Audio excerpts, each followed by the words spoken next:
tardes, bienvenidos todos. Buenas tardes. Nos da mucho gusto tenerlos aquí presentes en nuestro primer círculo de lectura organizado por la biblioteca con apoyo de Lulu Gamboa. Ella nos ha estado ayudando a desarrollar este proyectito de círculo de lectura, entonces esperamos que lo disfruten mucho, de verdad. Gracias. Les presento a Rosy Muro. Ella es bibliotecaria, está en la biblioteca pública en el área de servicios.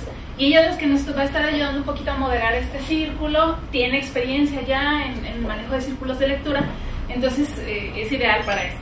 Yo espero de verdad que la pasen bien, es un espacio para que se relajen, para que platiquen, para que dialoguen, ¿sí? Y si tienen alguna duda, pregunta, Rosy se las puede responder, o bien si tienen algún comentario en especial que quieran hacer, estamos a sus órdenes en todo momento. Las dejo entonces con Rosy y bienvenidos. Gracias. Pues primeramente yo les agradezco que hayan venido. Y bueno, para mí también es un honor que me hayan invitado, porque no estudié letras,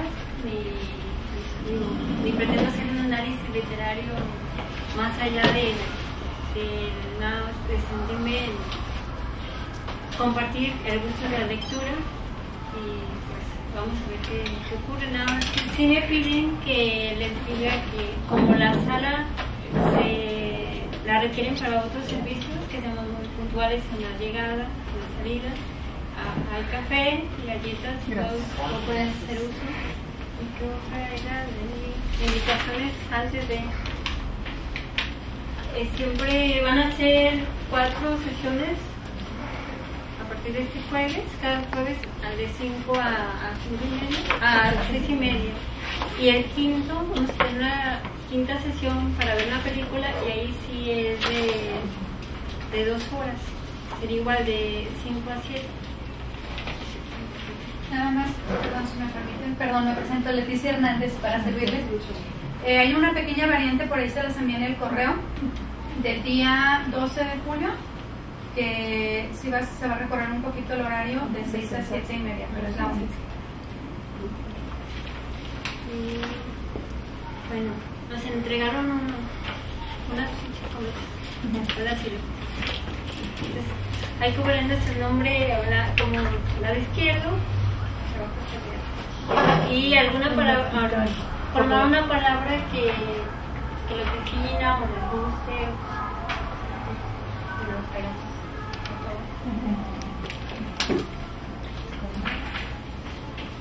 Su nombre y formar una palabra.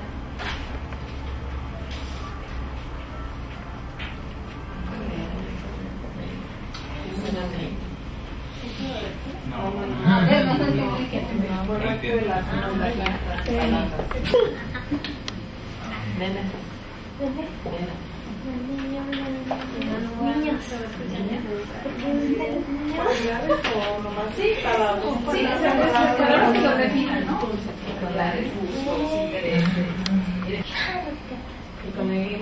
No, espérate. Pero le agregaba lo último. Último con mi agregaba.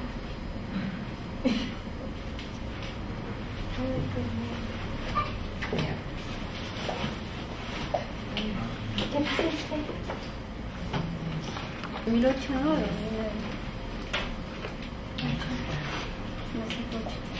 Buenas tardes. Adelante.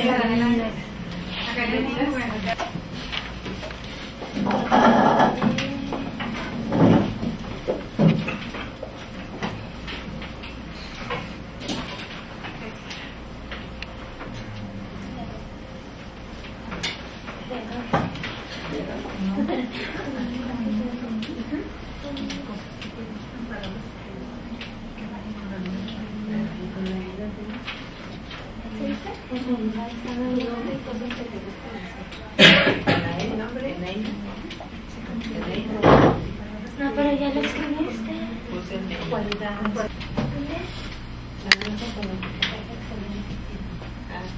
Excelente. No.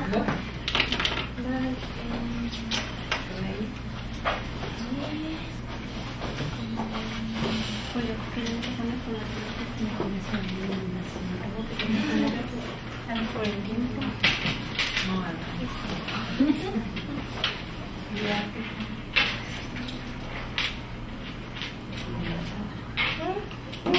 puedes no se me ocurrió tu palabra.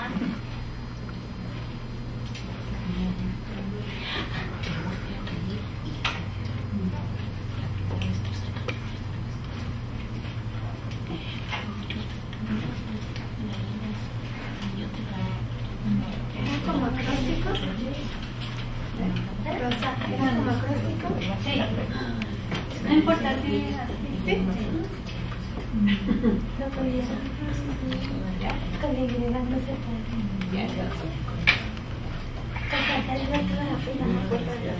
Vamos a hacer una actividad.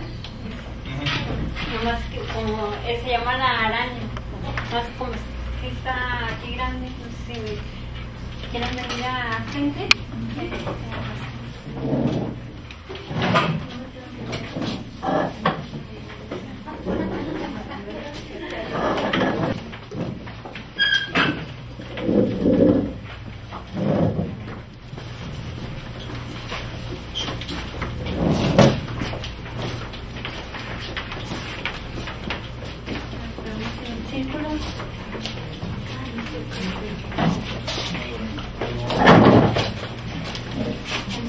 Consiste en que yo la mando hacia alguien, pero antes cuando la lanzo digo el nombre de la persona y digo las cualidades, leo las cualidades que tiene al frente, luego ella lo manda hacia otro y bueno, entonces se va quedando con un Para hacer la entonces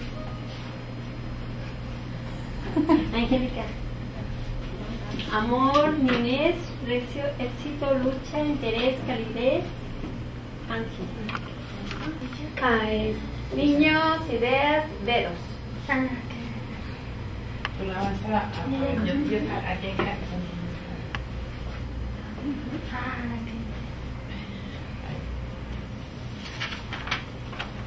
A ver. ¿Cómo dice? Irma. ¿Qué onda? Identidad.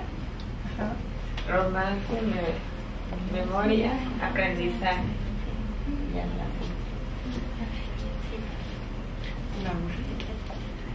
lealtad, amistad, urgencia, renacer, amor.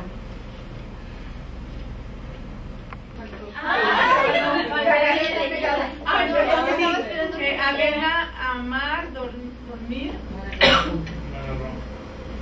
escuchar, lealtad, arrullar.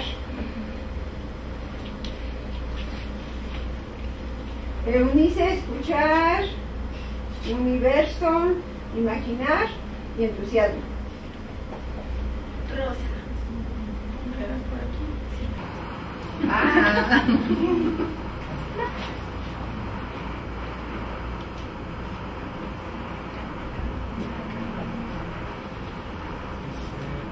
Lourdes, dormir, escuchar y salir.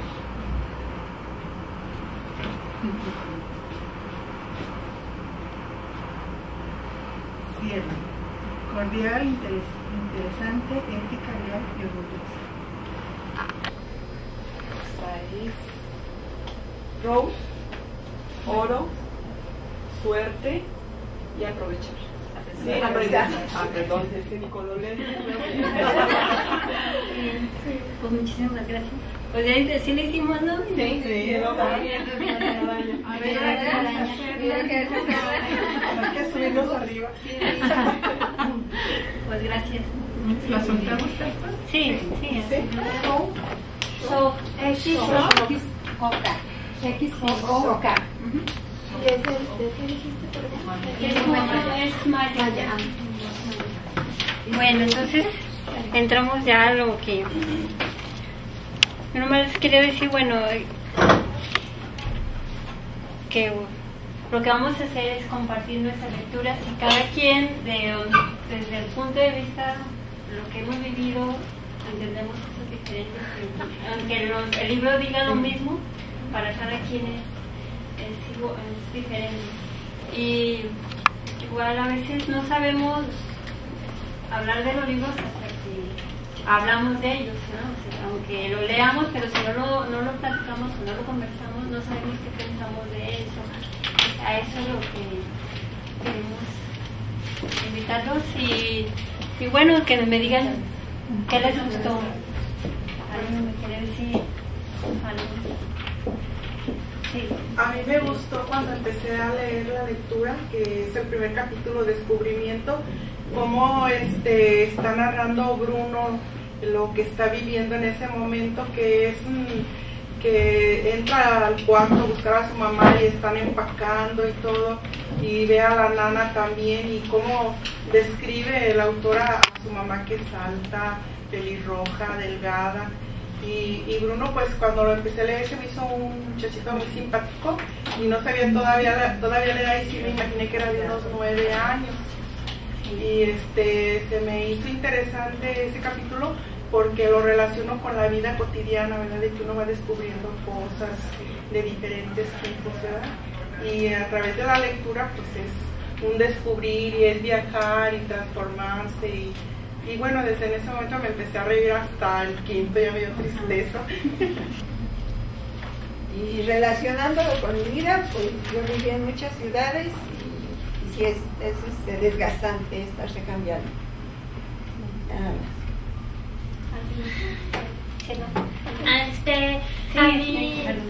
A mí lo que más me llamó la atención, porque yo he leído otros libros, pero desde el punto de vista así como que de los judíos, quienes viven el dolor de la guerra, y acá lo estamos viendo desde el punto de vista de un niño que pues que está poco a poco vamos descubriendo que su papá está involucrado en este asunto de la guerra y contra los judíos, y pues me llamó mucho la atención también, así como que es mucho la psicología infantil de cómo lo capta el niño, el entorno, así como empieza de que se quieren cambiar, pero pues él no entiende lo que está pasando, ni siquiera sabe por qué su papá hace lo que hace. Y desde el punto de vista del niño, cuando empieza a tratar de ver si su papá está haciendo algo malo, porque el lugar donde llegan para él es un lugar que ellos no se merecen. Gracias, mamá. Y es que bueno, creemos los adultos que los niños no entienden o no saben, pero constantemente estás haciendo razonamientos ya de un adulto, y a veces digo, yo creo que el autor se pasó aquí, no, a los niños no piensan, pero sí, tengo 2 niñas que me hacen entonces aunque ya no recuerdo yo qué hacía de niña, si tenía esos pensamientos lógicos, pero sí veo que ahora los niños sí los tienen más que uno. En relación a que no te preocupes, hijo, vas a hacer nuevas amistades, pero a esa edad el amiguito de frente o con los 2 que juegas son lo máximo, van a ser tus mejores amigos de toda la vida para esa edad. Entonces es muy difícil asimilar de que voy a dejarlos y a tener nuevos amigos, como que para un niño se le hace imposible.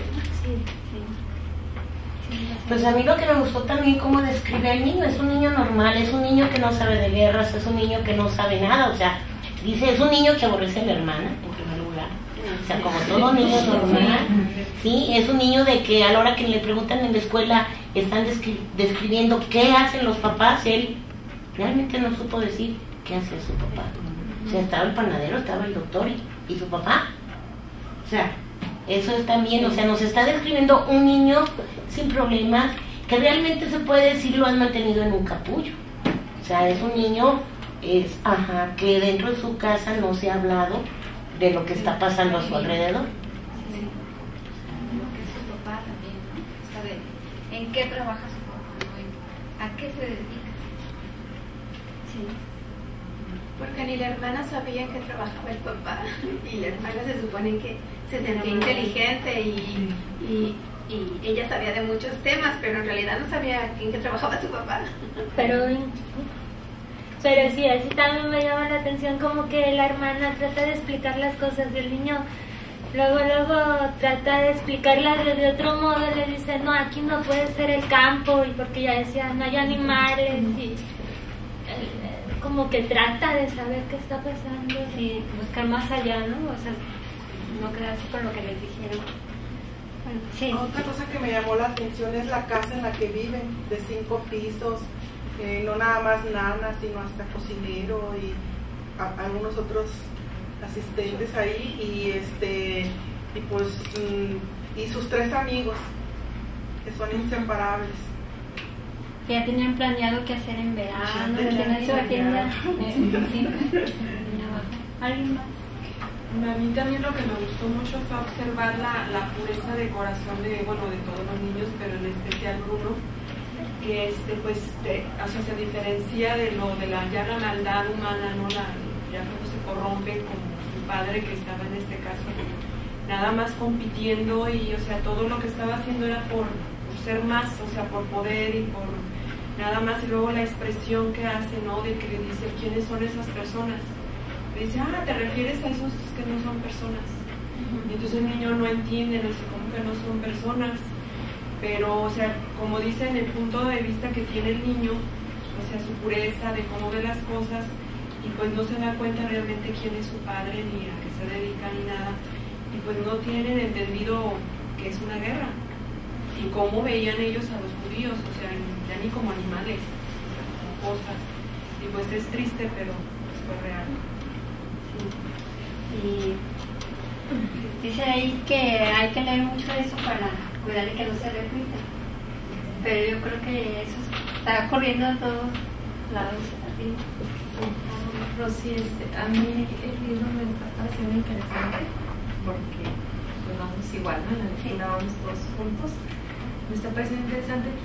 Y hay un detalle que el autor maneja de una forma muy sencilla, pero sí refleja el impacto que los muchachitos tienen al ver por la ventana. Porque dice, hay otros niños, padre, niños, no, aquí no hay niños, y ven a ver por mi ventana, que le dice el Bruno a Gretel, a su hermanita, y cuando ven se quedan en cierta forma impactados, sin que el autor describa, y se quedaron impactados. Pero los diálogos, el espacio que hay entre un diálogo y otro, que se quedan callados. Son niños, ¿qué es eso? Es un anacleto. Sí se ve el impacto que tienen los muchachos o estos jovencitos al ver a esta gente sin duda con esta cara de tristeza, de marcados, extraños para ellos, pero de alguna forma están percibiendo el dolor, que no fue agradable. Y eso es como que fluye, pues. Sí, luego hay uno que hace que el niño siempre está analizando, ¿no? Por ejemplo, el novio, al otro, al que está ahí jovencito, el abuelito que sale de la recámara del papá. Así, o sea, está tomando como partido y así juzgando, ¿no? Cómo trata al cocinero, que es doctor. Volviendo al entorno familiar, a mí lo que me llamó la atención es de que como la esposa, la mamá de Bruno, dice, hay una frase que dice, a nosotros no nos corresponde pensar. O sea que el papá es el que manda, que el papel que asume ahí la mujer pues es de mucha obediencia. Como que no tiene ella un verdadero lugar como esposa. Eso se ve todavía en la actualidad. Yo creo que el primer impacto que tienen, después de vivir en ese estatus social tan alto, con una casa tan grande, y de repente llegan a otro lugar con una casa que nada se parece, que ellos vivían en una calle donde todo el mundo se conocía, iban al mismo club, o sea, ellos llevaban ya una vida en ese estatus social, y llegar a un lugar donde ni siquiera es una calle, ese es el primer impacto sobre todo para Bruno, ¿verdad? Me imagino que para Gretel también, pero como que ella se refugia mucho en sus muñecas y él es el que lleva ese impacto, nada parecido a donde vivía yo. que se resiste, ¿no?, a aceptar. Porque luego dice, algo hiciste mal, ¿por qué eso es un castigo? Ay, no. ¿Qué más? Y también, bueno, a mí me impresiona que a pesar de que el niño pues respeta muchísimo a su padre y en cierto modo le tiene temor, cómo se enfrentó a él y lo cuestiona y le dice, no lo acepto y no me gusta, y como que a veces decía, hijo, creo que no debí decir esas palabras, o creo que fui insolente, pero decía, ante todo soy sincero, ¿no? Y él siempre la sinceridad, o sea, lo de la mayoría de los niños, ¿no?, que así son. Y cómo pues sí el padre se quedaba callado porque a veces ya no sabía, yo creo, cómo convencerlo, ¿no?, o hacerle ver que era pues, lo que tenía que hacer, así. Pero también eso me gustó, que a pesar de su corta edad, el niño tuvo el valor de enfrentarse y decir que no le gustaba, pues que no aceptaba eso, que lo hubieran sacado de su hogar. Yo siento que nada, no tanto el que no aceptaba, el decirlo, porque en ese tiempo los hijos no podían decir nada, o sea, ellos obedecían. Como ella comentó la frase, no nos toca pensar, o sea, es una orden y lo que diga el papá lo acata todo el mundo.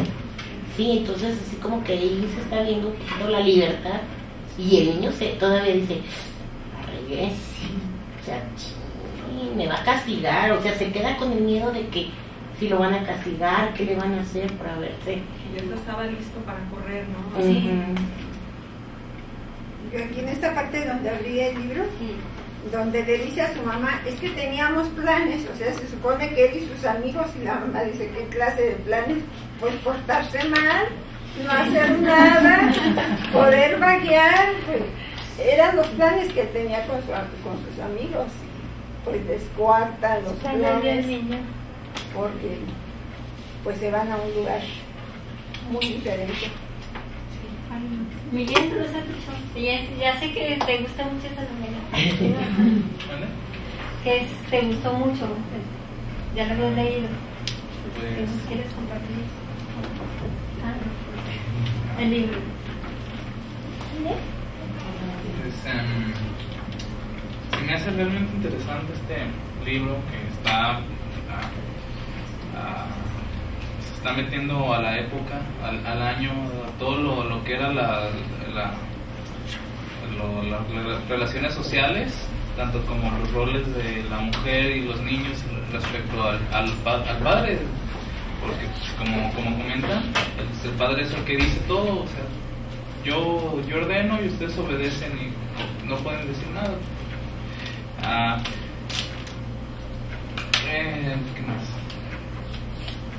Es a veces divertido ver cómo el niño trata de explicar cosas que ni él mismo entiende con sus propias palabras, o sea, en este caso el furia, o sea, según él nada más es una persona grandota que viene a gritarles a todos y está bien. Y ¿cómo se llama? Y el cambio que tuvo el niño a la hora de, ¿sabes qué? Salte de tu casa, olvida a todos tus amigos que tienes y vete a vivir a un lugar feo, según el niño.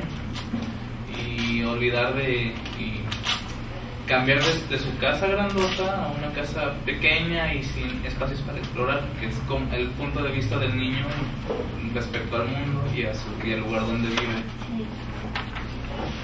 Por ejemplo, eso que dices, lo que sucede en la familia, si lo vemos, es lo que reflejado desde el gobierno, donde en ese momento ellos decidían, que decía y los demás callados, y no se explica uno cómo en ese momento había cultural, sabios, se dio en todos los campos un avance científico, el psicoanálisis, todo lo que ahora fue casi antecedentes de la Segunda Guerra Mundial, antes, cómo todo se quedó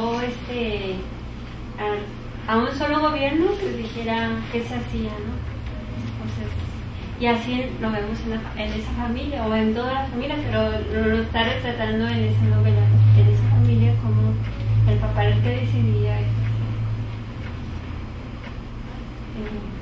Yo creo que otra parte interesante del libro, todos pensamos en la Segunda Guerra y en el Holocausto y decimos todos los alemanes eran malos, pero aquí nos está retratando a las personas que no estaban involucradas, los alemanes, las familias de los alemanes, cómo estaban viviendo esa etapa.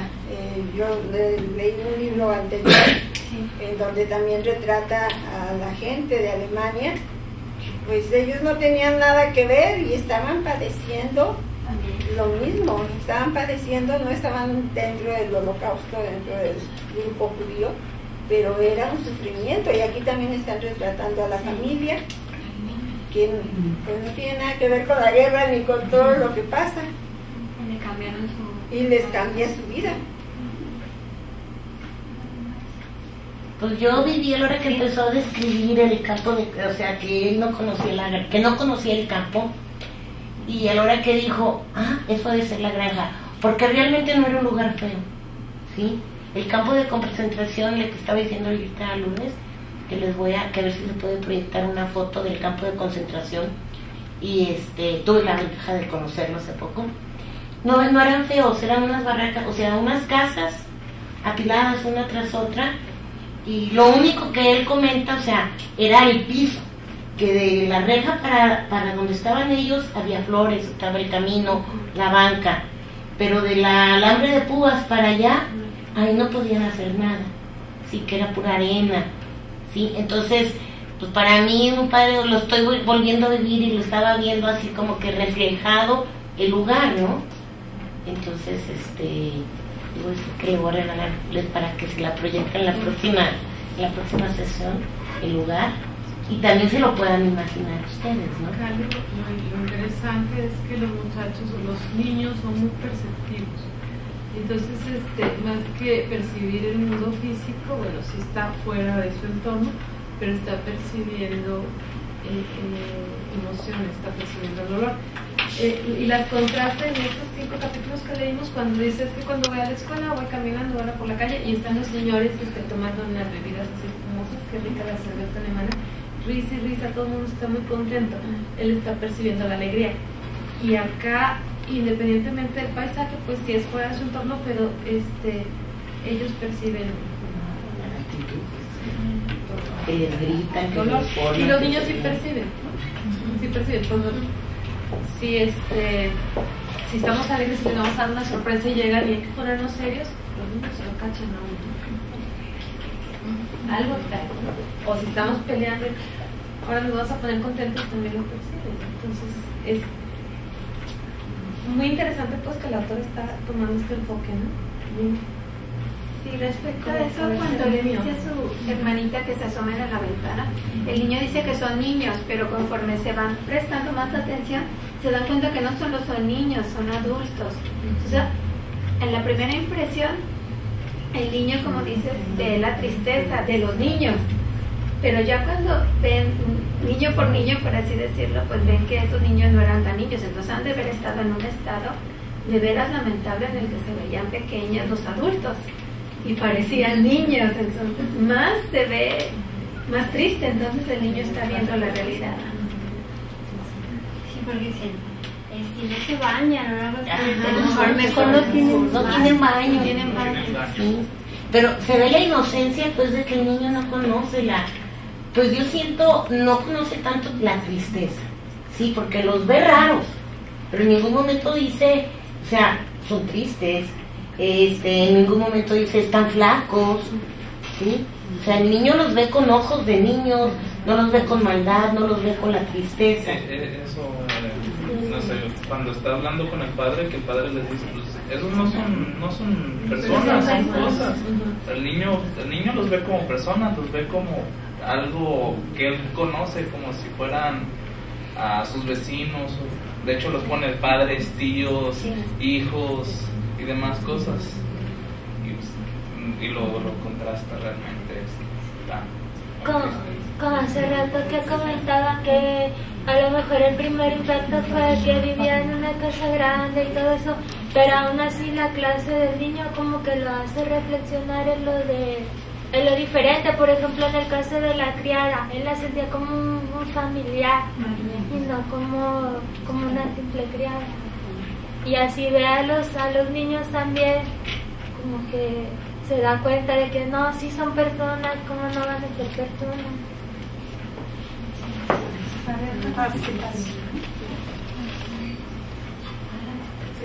A mí me gustó en el capítulo 3 como siempre él consideraba a su hermana una tonta, porque dice que nomás se envuelta en las muñecas y en eso, pero como que ese cambio de casa los unió, porque a pesar de como él sentía que era su hermana, ahí en ese momento se unieron ellos, ya se sintió sí, sintió más unidad con ella, porque hasta ya compartieron ir a la ventana y ver, ¿verdad?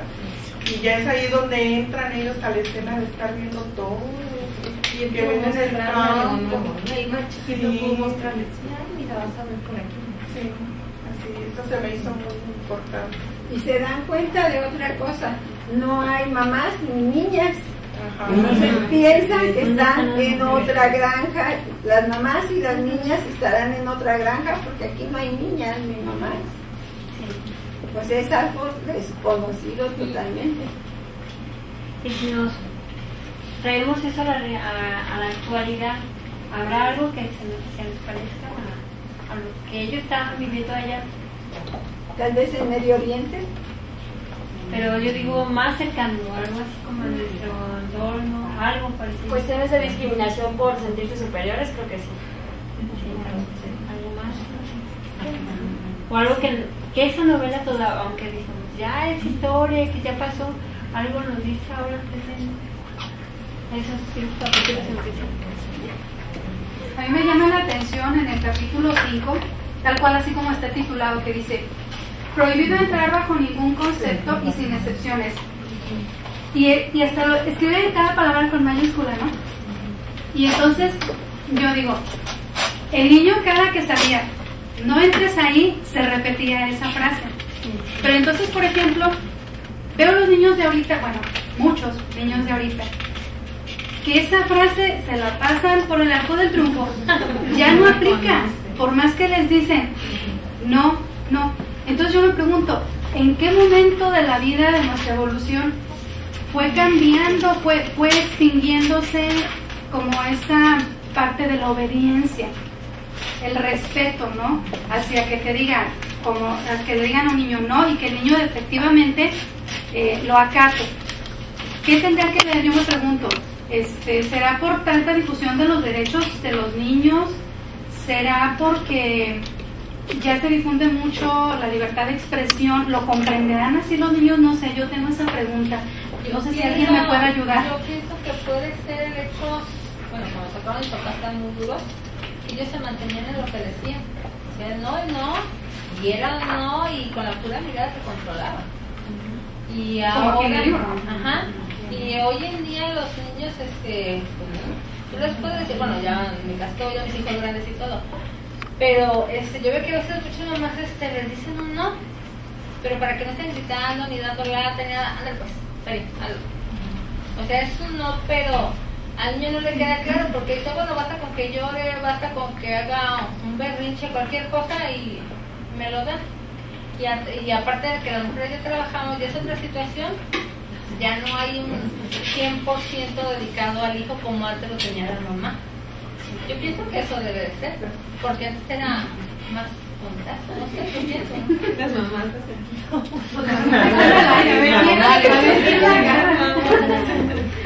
Lo que pasa es que hubo una corriente psicológica, yo creo que para las personas que han de tener unos 50 años, yo tengo un poco más, en donde no se les podía decir nada a los niños porque los ibas a traumar. Comenzó en Estados Unidos y tuvo mucha difusión. Entonces, no golpear a los niños, no decirles no negarles nada, darles todo porque se iban a traumar. Y sin embargo, ahora se ve que esas personas que se criaron así no aprendieron a luchar y son muchas personas fracasadas. Es un estudio que se hizo en Estados Unidos cuando surgió esa corriente psicológica y ahora son adultos y son personas muy fracasadas porque no aprendieron a luchar por algo, porque todo no se tuvieron les dio, límites. no tuvieron límites. Y entonces de ahí empezó a relajarse la educación. Pero no se ha relajado. Pero Bueno, no también- totalmente, depende del lugar donde vivieras. Pero también está la contraparte, ¿no? O sea, a ver, por ejemplo, en el libro era también como una especie de mandato militarizado dentro de casa, ¿no? Porque el señor tampoco tenía ninguna muestra de afecto o muy pocas, y finalmente el niño tampoco era ni tan obediente, porque si hubiera sido tan obediente y hubiera acatado de verdad, seguro que no hubiera pasado la historia, ¿no?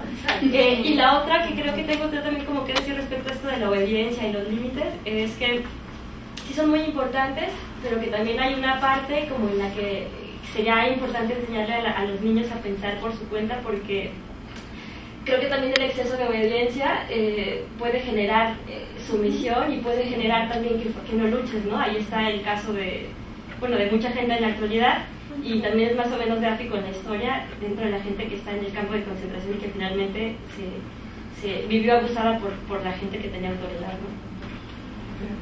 Como que debe haber un término medio. Yo creo que porque hay veces cuando hay un, hay el premio Nobel, creo que 2006, Doris Letson, tiene un ensayo sobre, tiene varios ensayos, y en uno hace un análisis de qué hubiese pasado si nosotros estuviéramos en ese entonces, fuéramos los que nos daban órdenes de cerrar el vagón, meter la gente, lo hubiéramos hecho porque estábamos recibiendo órdenes. Y hacen experimentos en una universidad de Estados Unidos. Es como una tabla roca donde divide, nomás si se escuchan el salón de lado, entonces le suben el alto voltaje. Entonces del otro lado están gritando que dolor y todo, y le sube porque le dijeron y le sube más. O sea, él está recibiendo órdenes y él no está pensando en lo que decimos de la obediencia. O sea, hay gente que sí se pasó los límites de no obedecer y porque se salvaron personas, y ahora vivimos esas historias, pero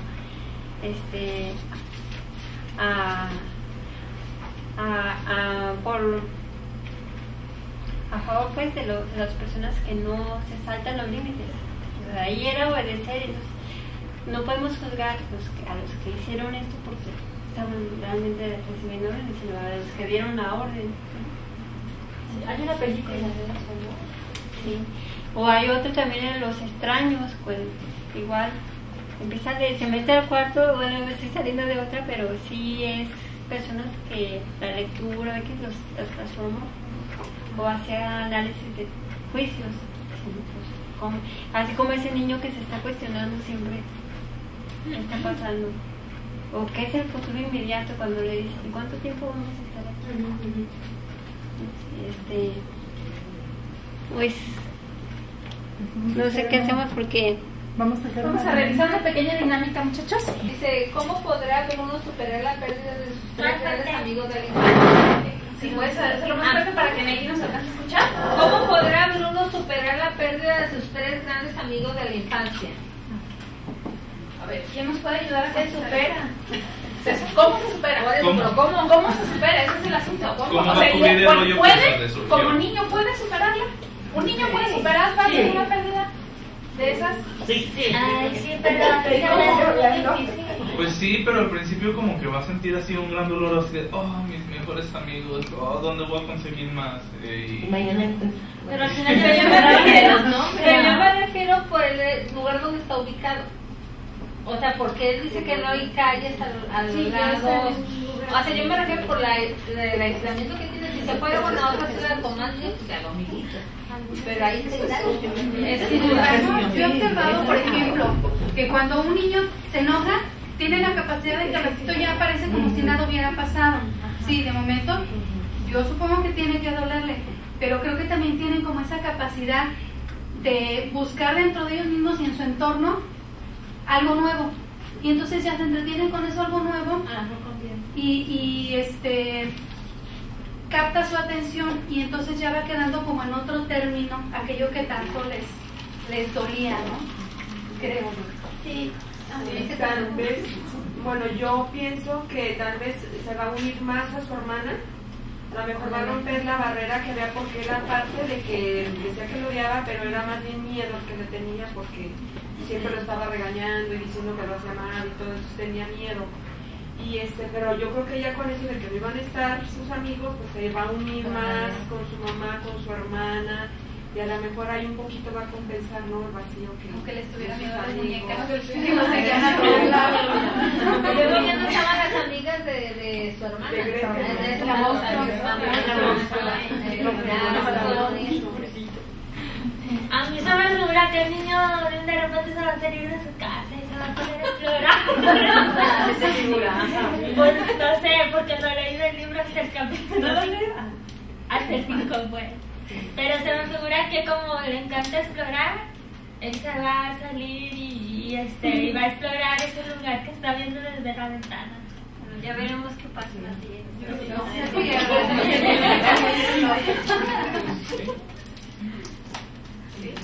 Alguien más se reemplaza, o sea, como decía, que no le puso su nombre. Sí, es yo, por cierto. Sí, tampoco, sí, cierto. Y que yo no sé nada del libro. No importa, aquí es para comentar, ningún comentario está mal. Yo nada más vengo a oír. Yo supongo que se reemplazan los amigos, así. O sea, al fin los niños, iba a decir tenemos, a veces me siento niña, tenemos la capacidad de como pensar en otra cosa. Pues estoy aburrido, pues haré otra cosa, y entonces ya los amigos pasan a segundo término. Hay que seguir, hay que explorar, hay que divertirse en el día a día. Si no, pues yo pienso que ningún niño, o bueno, en la actualidad sí se ha hablado, pero ningún niño se deprime porque pierde a sus amigos. O sea, ahorita en la actualidad sí, pero en fin de cuentas hay algo nuevo que por descubrir. Ser consciente de que hay cosas que aunque no le gusten, tiene que aceptarlas y tiene que adaptarse. Pero entonces ahí también no sé tiene si que hicieron la tomar pregunta, decisiones. pero, sí, y entonces, ¿qué capacidad? Los niños tienen una capacidad de adaptarse, creo yo, mucho más fácil que los adultos. ¿Ustedes qué creen? Yo creo que sí, ¿no?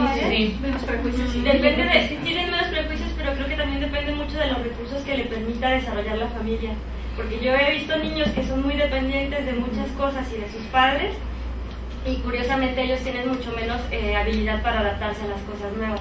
Creo que tanto en niños como en adultos, el hecho de ser dependientes en exceso de algo o de personas alrededor te reduce la posibilidad de adaptarte, porque estás como fijado a Yo creo que en la actualidad es más difícil por los peligros, porque antes había más libertad para los niños. Yo puedo decir, mis hijos se criaron jugando en la calle con los vecinos de la calle donde vivíamos. Y ahora deja a un niño de 6 años, de 7 años a jugar en la calle, ya no es posible. ¿Por qué? Porque hay mucho rapto, porque claro que los niños que viven en Coto, yo digo que son privilegiados, porque vuelven a vivir lo que yo o mis hijos vivieron, esa comunidad en donde todos se conocen y donde es más fácil adaptarse.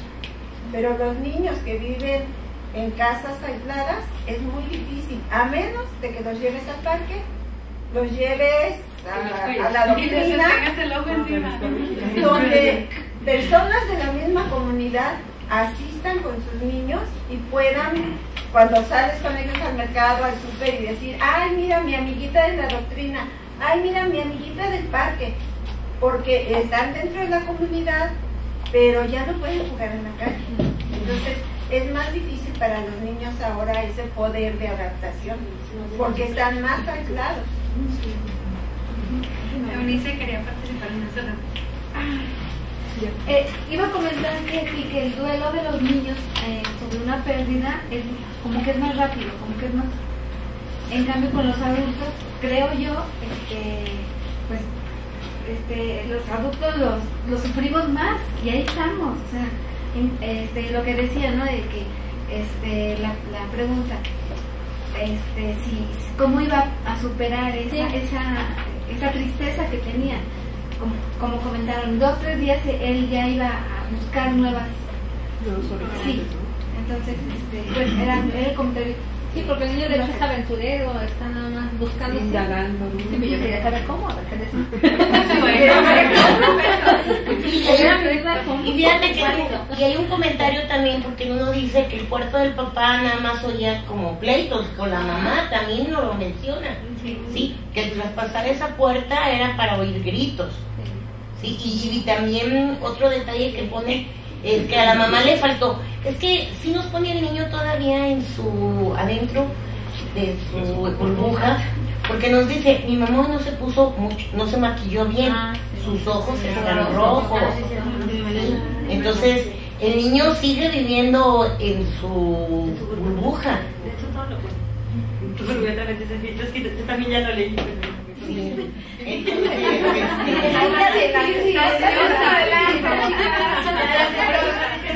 No nos cuenten el final. Sí, no, pero se acaba. Y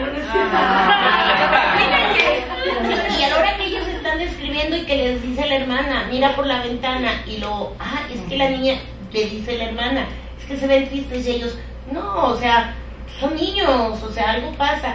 Y a la hora que están gritando los que los forman y que les gritan, él no identifica y nada más, mira, están haciendo un juego.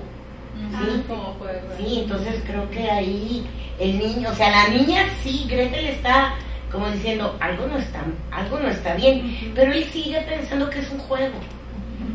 O sea, que los niños del campo están jugando. Y seguro están haciendo no sé cuántas cosas, ¿no? Y que por qué no puede ir para allá. Pero la vestimenta. Ahí fue donde quedó, ahí es donde quedó el libro ahorita. ¿No estaban en un colegio uniformados? La boinita, la gorrita. Era el uniforme del... Yo usaba solidero en la primaria. Yo usaba en la pregunta. Corbata. Vamos a la siguiente pregunta. Están adelantando. Seguimos en la primera. A ver, yo tenía esta. ¿Es conveniente hablar con la verdad a los niños? Sí. A ver, ¿ustedes qué dicen? Sí. ¿Qué efectos puede traer? Pero en el libro, en ese tiempo. ¿Qué verdad? ¿Y a qué nivel? Exactamente. Yo creo que la verdad tiene que ser la verdad, o sea la que sea. Y si estás hablando con un niño, tienes que ponerte al nivel del niño, pero decirle la verdad, sea la que sea. ¿Cómo le explicarías los campos de concentración, por ejemplo? Y tú le decías, lo que pasa es que el niño, para mí, desde mi punto de vista de estos 5 capítulos, para el niño empieza a tener muchas dudas.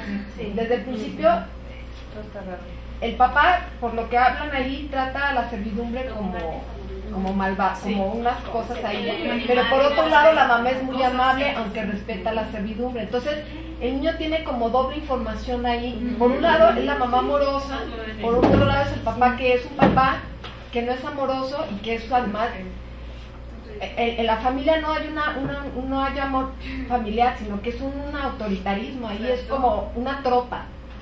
Entonces el niño ahí está como en esas dos dualidades. Ay, ya hasta se me fue la onda.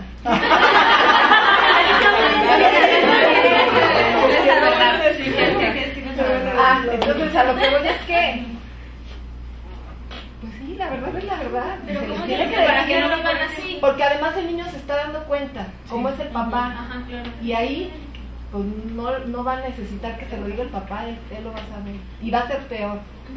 Pero por ejemplo, en ese particular, ¿cómo le dirías a él qué trabajo iba a desempeñar el papá si eso es la verdad? Pero, Pues es que ahí hay dos verdades, es la verdad del papá y la verdad de la que nosotros estamos viendo. Que estamos y ahí viendo la fuera de verdad, todo. la verdad del papá es decirle, te aguantas, te aguantas, que este es mi trabajo y esos son unos malditos. Y ustedes tienen que estar conmigo. Y ellos deben estar ahí encerrados porque son unos malditos y no se merecen vivir así de plano, porque esa es la verdad del papá.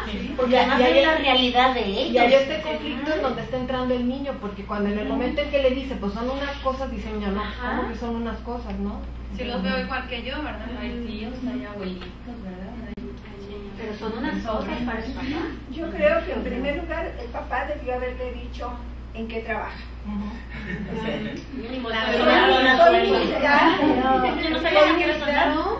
Y nos vamos a cambiar porque me cambian, porque mi trabajo es así, tenemos que cambiarnos. Entonces esa es una verdad simple que se les puede tratar a los niños. Este es mi trabajo, en mi trabajo me cambian y tenemos que cambiarnos. Y así como me cambian a mí, ustedes se van a tener que adaptar a una nueva vida. Esa es una verdad simple. Ya en cuanto al campo de concentración, pues ya sería una verdad más difícil. Muy compleja. Más compleja. La casa. Yo siento que hay una contradicción, como tú decías, entre la mamá y el papá, ¿sí? Porque yo siento así como que se me hace más que la mamá es la que trata de proteger al hijo, porque el niño nunca sabe que es un oficial alemán. O sea, la palabra es un oficial alemán, un soldado. No sabía el niño. No sabía. Era un hombre que tenía... ¿Qué poder? Tenía planes, ¿no? Y tampoco sabe del movimiento del nazismo, porque cuando llegan a recogerlo dice, el carro tenía unas banderitas negras con rojas. O sea, que no vive realmente, o sea, y creo que realmente eso pasaba en ciertas familias, o sea, esto es verídico, ¿sí? Que no, había familias en que protegieron tantos a sus hijos que les trataban de ocultar la verdad, o sea, porque yo creo que la verdad era tan dura y tan triste. Entonces, híjole, ahí es la lucha de la mamá por proteger a sus hijos contra esa maldad y por otro lado es lo que los alimenta, el trabajo del padre, la familia. Y lo que los mantiene a salvo, porque también si volvemos a También. pensar, si el papá no obedecía, pues entonces estaba del otro lado, ¿no? Claro. Pero también aquí, porque le está enseñando a saludar como los soldados, o sea, como que de alguna forma intenta inculcarle lo que está haciendo. Porque debe ser como, ¿cómo se llama esto? La identificación de la nacionalidad, o sea, que tú eres el patriotismo, hay que enseñarles el patriotismo. Y es normal, ¿no? Los padres eso hacen con los hijos, tienen su derecho, incluso a inculcarles algo, ¿no? Como nosotros saludamos a la bandera así, ellos eran un brazo extendido. No, y en esa época era necesario porque si no era señal de que no estabas con ellos, ¿no?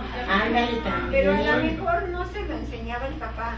Si había oficiales y soldados que visitaban al papá y se saludaban así, o si al salir a la calle veía que ese era el saludo entre los militares, que él no sabía que eran militares, los niños lo hacen por imitación.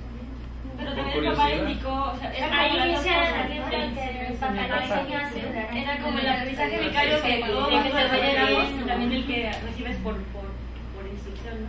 Sí.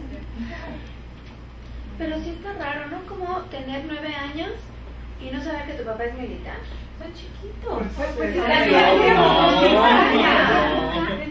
Pero si los 9 años como que saben, no, lo que pasa es que yo exactamente qué hacía, pero sí sabía que era un militar. Pero por el uniforme. Porque veía a todos los que lo obedecían como jefe. Un niño o sea, de sí 9 años que su papá es militar, aquí por ejemplo en México, bueno, tu papá es militar. Y juega el soldado. Y que, pero ¿qué piensa que hace el padre? No, pero por ejemplo, sí sabía que el panadero era panadero. Eso, porque llevaba vendía verduras. Porque identificaba los oficios y las acciones perfectamente, menos la de su papá. Cuando llegaba a la parte de su papá decía, bueno, yo solo sé que es un hombre que es muy bueno y que es importante y que tiene planes para él. Y siempre, hasta siempre pues se recibe. Únicamente que era importante, pero no era que dijera, mi papá es militar. No lo sabía. No lo sabía. Ni tenía asumidas las acciones. Ya lo que hiciera, quién sabe, pero era militar, pero tenía un uniforme bonito, decía. Un uniforme bonito. Como si lo hubieran O sea, pensado. es incoherente que el autor ponga a un niño de 9 años que no pueda saber identificar al papá o simplemente por el uniforme. No, pero es que las condiciones de desempeño militar también son complejas. No es tan fácil como meter a hacer pan, sacar pan. Puede hacer labor de inteligencia, espionaje, ¿Cómo le explicas de cosas guardia, a un niño? No, es complejo, ¿verdad? Sí, a mí sí me parece hasta cierto punto verídico. Sí. ¿Por qué? Porque ahí se observa, en el mismo libro dice el hermetismo que había hasta para circular en su propia casa, ¿sí? Hasta para dirigirse, la manera de dirigirse hacia la mamá, hacia el papá, hacia los criados. El niño sí los veía así como que, mi cuate, ¿no? Pero él sabía que tenía que tratarlos como si fueran nada. Entonces, esa misma situación que lo rodeaba de hermetismo, yo creo que sí es creíble. Sí. Que un niño que el niño no se hubiera dado cuenta de esa verdad. De hecho, yo conozco una familia que el papá es militar aquí en Guadalajara, y mi amiguita tiene 18 años y que somos compañeras de grupo de teatro, y un día le dijo el maestro, bueno, pues tu papá ¿qué hace? Y luego ella dijo, pues es militar. ¿Cómo que es militar? Sí. ¿Y saben que tu papá es militar? No, dice, no, nosotros no lo decimos. Dice, pero nosotros sabemos que es militar, pero no lo decimos tan fácil. Y es que también es cuestión de la época, ¿no? O sea, a lo mejor ahora en el contexto actual que estamos tan familiarizados con esas figuras es más fácil entender, o es más difícil entender que un niño de 9 años no sepa.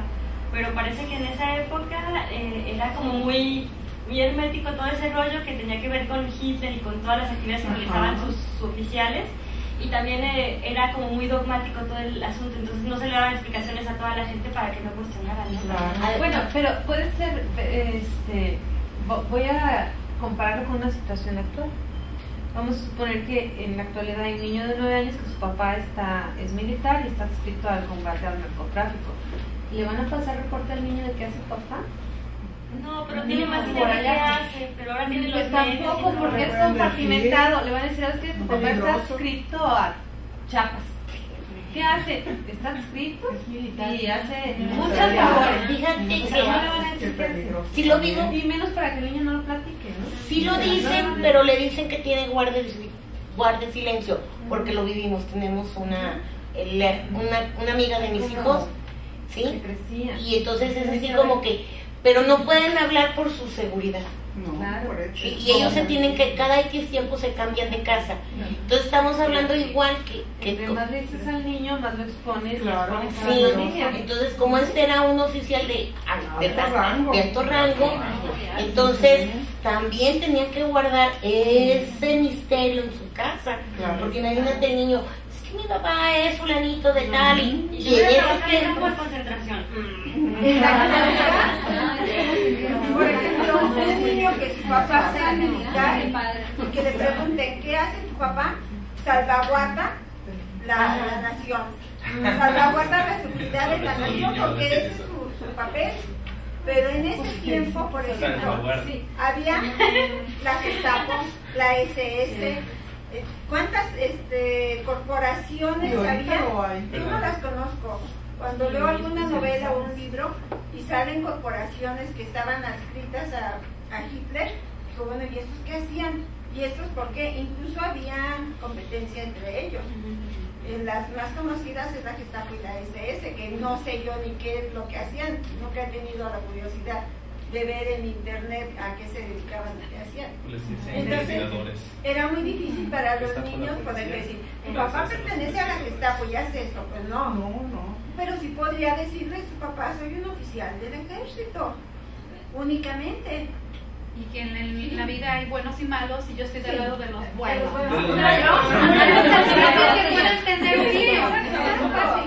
Aunque también hay una cosa como de doble moral ahí que el mismo papá manejaba, ¿no? Porque también, además de todo lo que ya dijimos, me parece que él mismo, yo creo, bueno, me daba la impresión mientras leía que se cuestionaría algunas cosas, ¿no? O sea, había cosas que le omitía al niño por ser información fuerte, ¿no?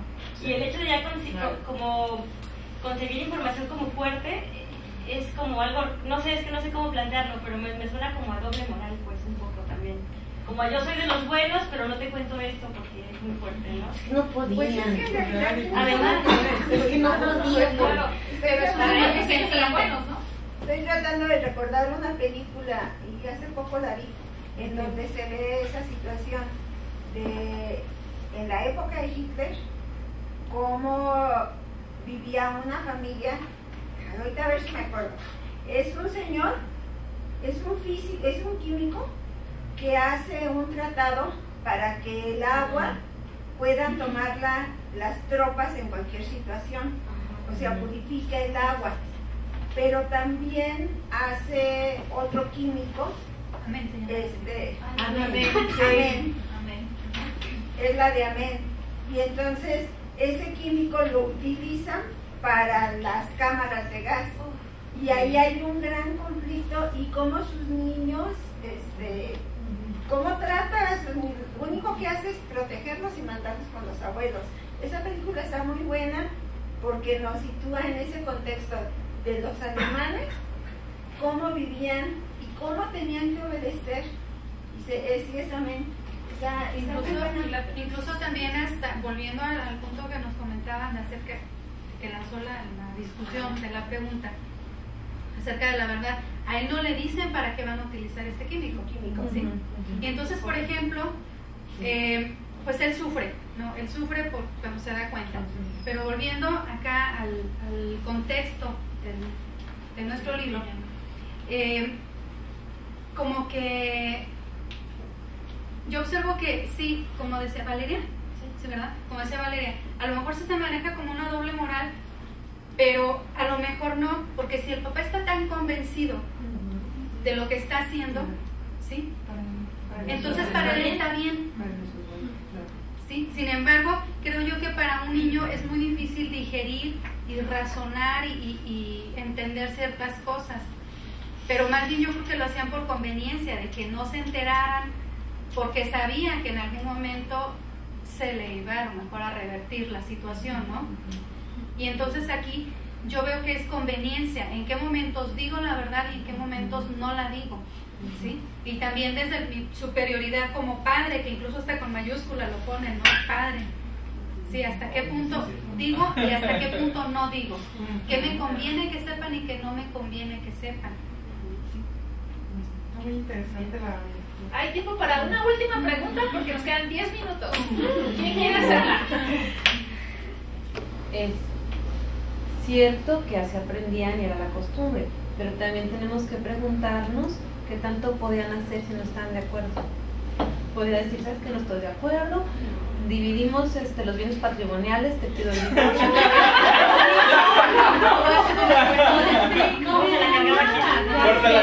Córtalas. No tenían otra opción. O ser fugitivas, pero no era para tanto, porque decía, bueno, quiere a sus hijos, los respeta. No me tortura a mí, aquí estamos seguros. Eso. ¿Cómo esa se palabra, ¿no? La seguridad. La seguridad que decíamos, sí, estamos seguros. Estamos hablando de 1943, 1944. Y ahora, en 2012, sigue habiendo sociedades en la misma situación. Yo acabo de estar en un grupo de amigos y estaba viendo una amiguita en la misma situación, que tiene que pedir permiso, que ella, su obligación es estar en la casa. Y estamos en 2012 y es una mujer mucho más joven que yo. Entonces se siguen dando las mismas situaciones y tal vez en ese 1943-44 hubo alguna que tuvo esa libertad de separarse. Alguna, no sabemos, ¿verdad? Pero quién sabe si llegará lejos, ¿verdad? Y no le metieron un balazo. Sería cuestión de buscar en la historia que debe de haber personajes femeninos que tuvieron ese valor de separarse del yugo. Pero en esta época, con tanta información, sigue habiendo y en nuestra sociedad. Yo tuvo 3 novios por esa razón. Le decían las novias, le decían, ¿sabes qué? Lo que estás haciendo está mal.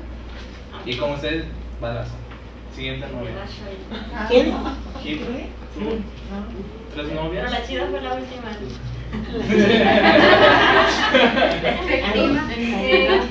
La vida privada. Y aquí, de acuerdo a la pregunta que lanzó Leia, viene mucho en relación a lo que hace rato dijo Lourdes, de la expresión que hace la mamá de que a nosotros no nos toca razonar, no nos toca pensar, reflexionar.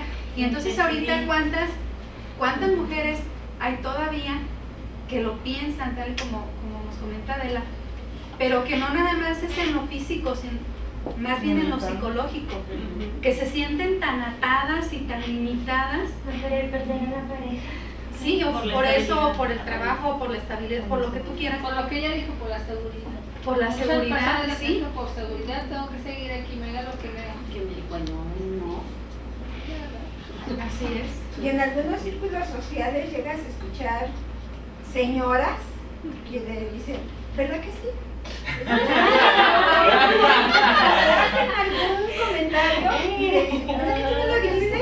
O el esposo tranquilamente le dice, no, eso no es así. Yo ya te lo expliqué.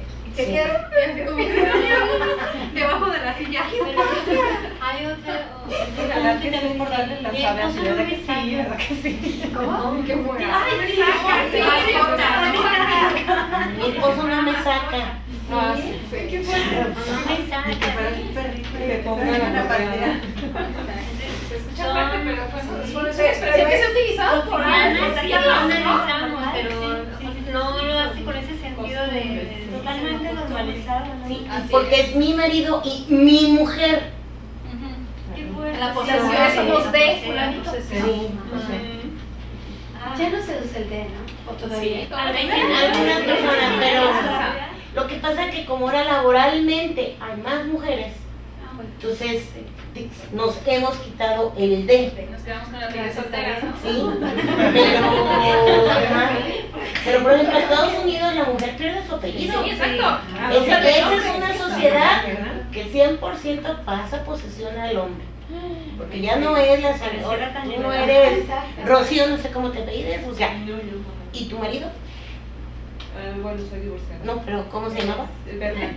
¿Bernal?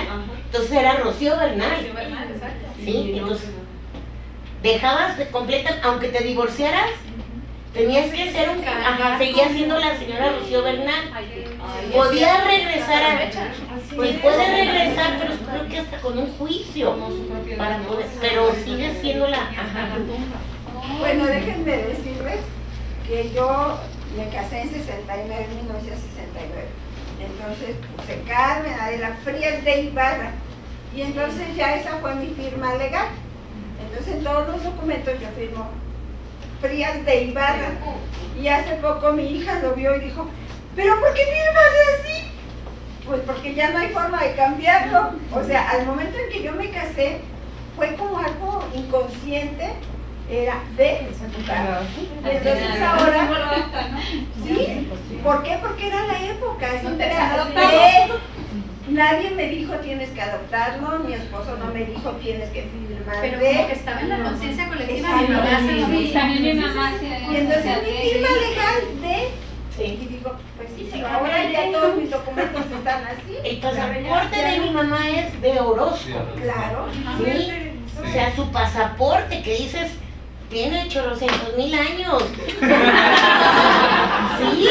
Entonces, y ahí, bueno, por lo que decíamos, mi mamá toda la vida fue la señora Orozco. Mi mamá nunca fue Celia Delgado, siempre fue la señora Orozco. Entonces, por ejemplo, si retomamos tantito un poquito lo que dijo Valeria, ¿qué onda con los valores? La autoestima está por el suelo. Los principios, pues están supeditados a lo que diga el marido, ¿no? Machismo, sí. Y al contexto. ¿Qué otro valor está ahí o perdido o muy latente? El respeto. La autoridad, no respeto, es un asunto de miedo. Lealtad, ¿no? También. O sea, una cosa es respetar a alguien y otra cosa es como... Pero entonces ahí el autorrespeto es el que está por los suelos, ¿no? O sea, es que ahí es más un asunto, bueno, creo que es más un asunto psicológico, ¿no? Y es como muy complicado, porque son como codependencias, es una autoestima efectivamente muy baja, y etcétera. Y además la mujer pues no tenía autoridad para nada, o sea, el hombre era el que llevaba la batuta, ¿no? Bueno, sí, desde hace rato quiero comentar que por la misma razón por la que las mujeres no tenían autoridad, ellas mismas se investigaban y a veces eran la mano derecha del hombre, así de mi amor, no, mejor haz esto. Y era el asesor la asesora del hombre, y realmente pues, es Pero por ahí no una frase. Hay una película ahorita que se dio de hombres para poder sobresalir al cine. Hay una película ahorita de una mujer que se vistió de hombre. Pues está la escritora Jules Sand, se vistió de hombre. Ah, muchos en ese tiempo. Pero siempre fue mujer. Y en la película que están pasando ahorita, sí, ella es lesbiana. Pero para poder trabajar se viste de hombre hasta que un día alguien se da cuenta o sabe de su pasado y la descubre. ¿Cómo se llama la película? Ay, de el extraño caso de no sé qué. ¿Quién sabe qué? Norton o Norborton. Bueno, y regresando a la pregunta de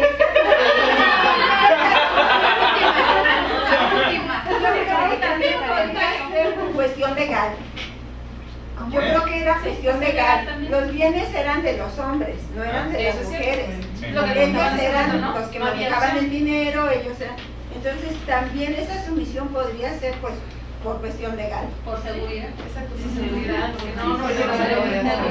Ahora sí, tenemos que cerrar porque la sala se va a ocupar.